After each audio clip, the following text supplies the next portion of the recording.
Bonjour à tous, avec l'aide de Dieu, le cours numéro 149 dans le Rambam Sefer Mitzvot, commandement positif numéro 21.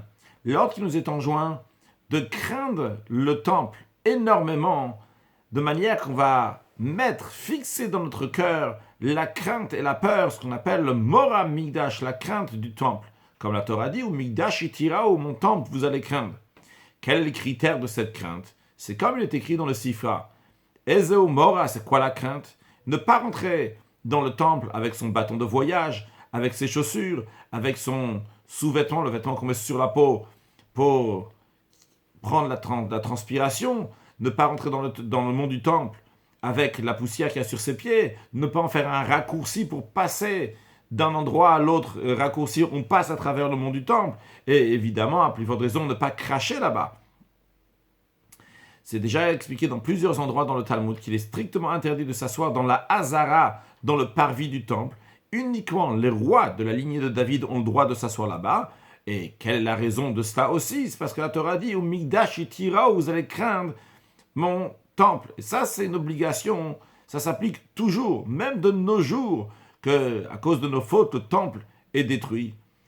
Et comme le Sifra dit, je sais uniquement à l'époque il y a le Beth Amidash qui existait, d'où je sais que même quand le temple n'existe plus, n'est pas là-bas, quand même il faut respecter cet endroit-là. Le verset dit, vous allez garder mes Shabbats et craindre mon sanctuaire.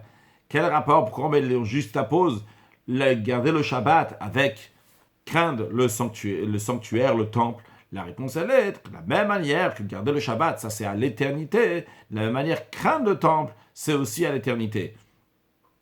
De même, là-bas dans le Sifra, il est dit que quand on dit crainte du temple, il ne s'agit pas de crainte du temple lui-même, mais crainte de celui qui a dit de construire le temple, c'est-à-dire en d'autres mots, craindre Dieu.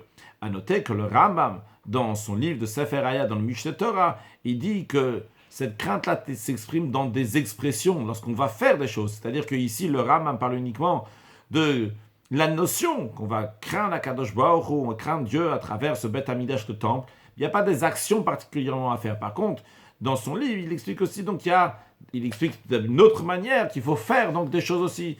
Et comme le Rabbi explique, parce que la crainte par l'action, c'est encore une crainte qui est plus grande, qu'on montre comment on craint Kadosh Baruch Hu, parce que quand on aime quelqu'un, on a notre propre existence qui est là, qui s'étale, qui ressent, etc. Par contre, quand on craint, au contraire, on s'annule à quelqu'un, en l'occurrence à Kadosh Baruch Hu, et de l'annulation par l'action. C'est très important, donc rajoutons des actes de bonté, de bienfaisance, pour pouvoir avoir le troisième temple reconstruit très prochainement avec la venue de Mashiach.